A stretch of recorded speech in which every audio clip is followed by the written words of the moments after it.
high quality videos.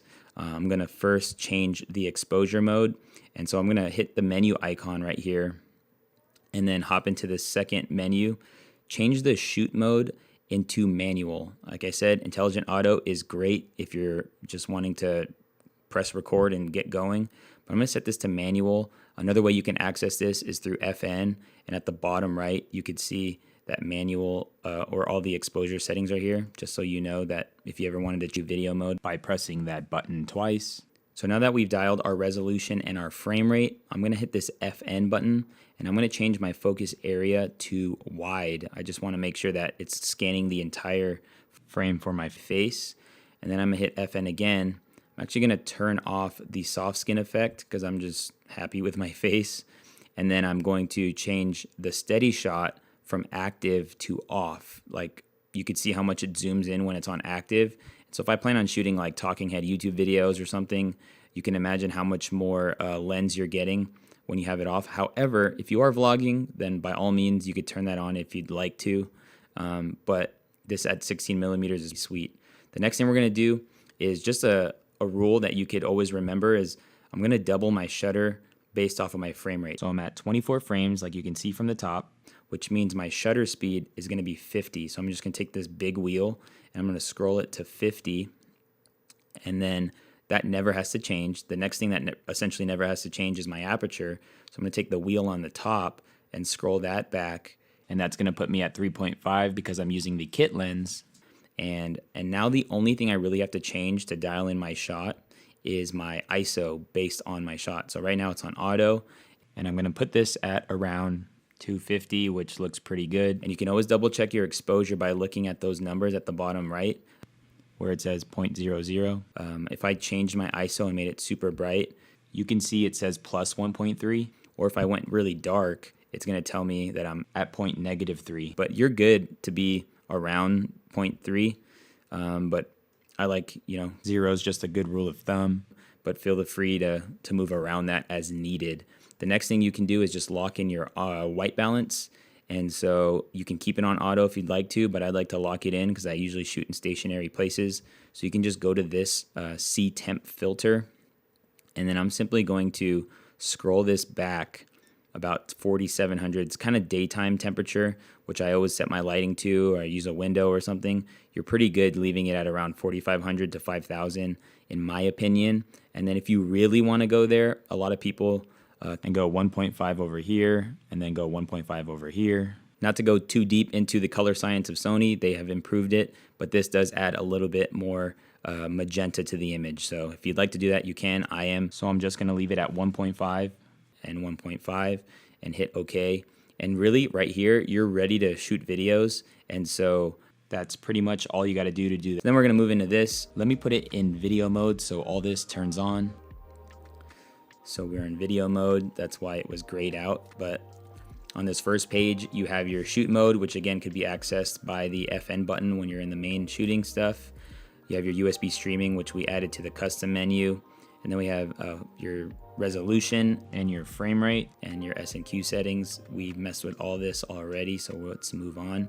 We got proxy recording, which is one of my favorite features on Sony cameras. You can actually shoot a low quality version of your video simultaneously, meaning if I turn this on, okay, and I hit record, I'm gonna have a 4K file, and then I'm gonna have a 1080 or a 720p file. So if you have a slow computer, you can actually tell your computer to communicate to the lower quality files, and then when you render, it'll export the high quality files. That's proxy. A little deep, but if you learn about proxy with a slow computer, you'll speed up your workflow. But if you have a decent computer, the 4K files that aren't that crazy out of this camera. And then we have the speed of focus. I just keep this as is. If you want to slow it down, you can slow it down. If you want to speed it up, you could speed it up.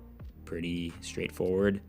And then we have audio recording, which obviously you want to keep on. So next page, third page, is your levels. Again, this is accessed by hitting FN, and then you can adjust on the fly, which is nice. You the ability to see it, so you want to keep that on.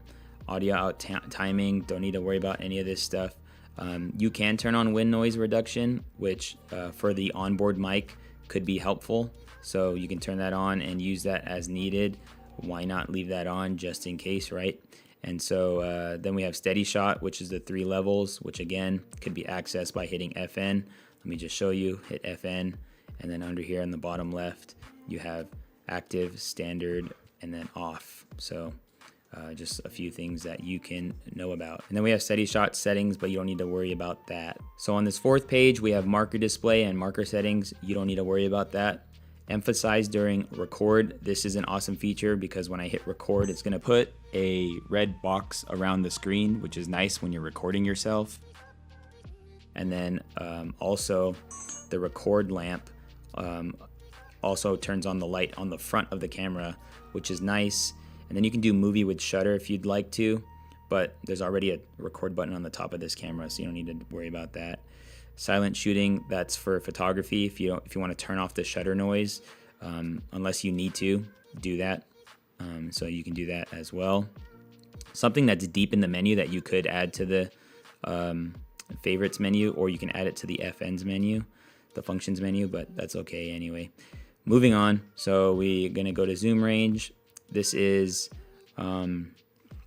various different ways you can use the zoom rocker on this camera. So if I have clear image zoom on, we can go like this and we can get clear image zoom. I think that's what that means. Or I can go optical, which is just the lens itself. So clear image zoom is digital, and then this is actually if the lens has the capability, it'll zoom with the lens, which I think is pretty sweet. So I'm going to leave that on optical, especially with the kit lens. Just leave it on optical. And then all this other stuff, you can leave it as is.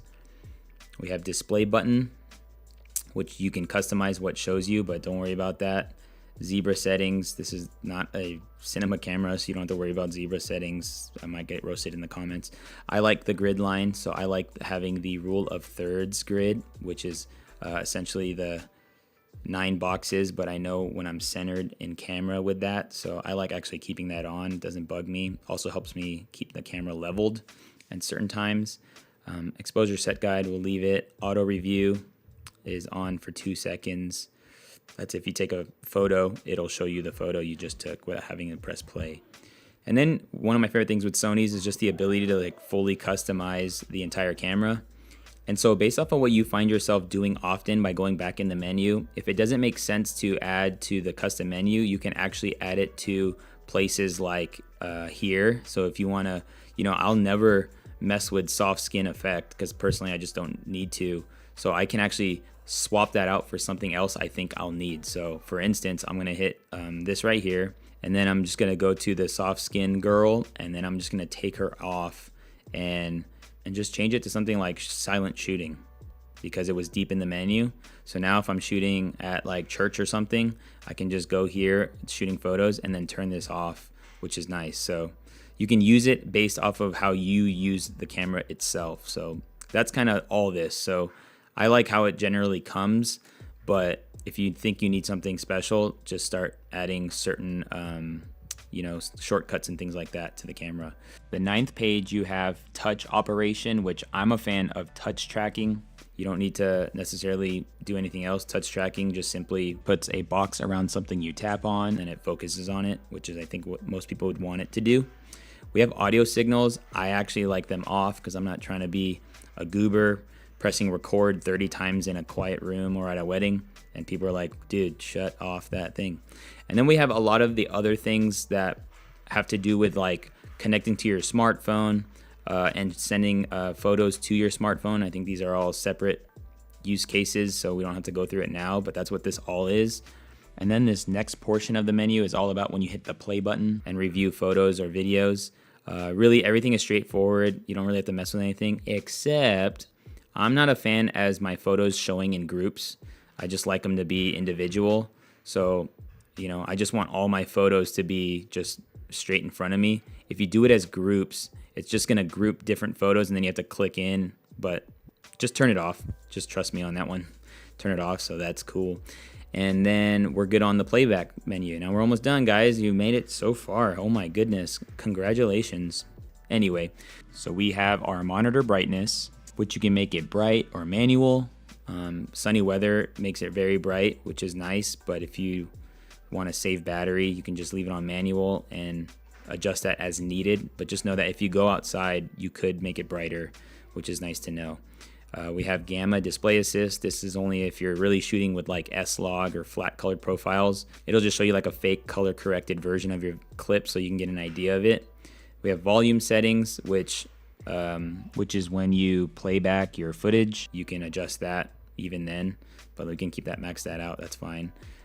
Delete, confirm, just leave all this. You don't want to mess with this. One thing I do like to do is under power saving option or power setting option, I do put this auto power off on high, so when the camera gets warm, because I don't want my camera to shut off, it's not going to melt from the internals, and that's the warning it gives you, but just trust me on that one as well. Just put that on high and you'll be glad you did. And then this next screen, really the only thing is touch operation. If you like to use the screen to, touch stuff like focus and this and that, leave it on. If you don't, turn it off, but I'll leave it on. Then we have HDMI settings, which you don't have to use an HDMI with this camera because you can just use a USB and then hit the USB mode. But this is just so, you could set it manually based off of the resolution that goes out. HDMI info display, you probably want that off because you don't want to show all your settings. But really, these two things that I just did are great, and you'd be good to go based off of those two things. So that's HDMI settings. We have a couple other things that don't really matter. If you do want to adjust your date and time, you can do that here. Change your language, you can do that here. And then this fourth page, really the only thing that needs to be mentioned is that you can change the name of your files. So you can add your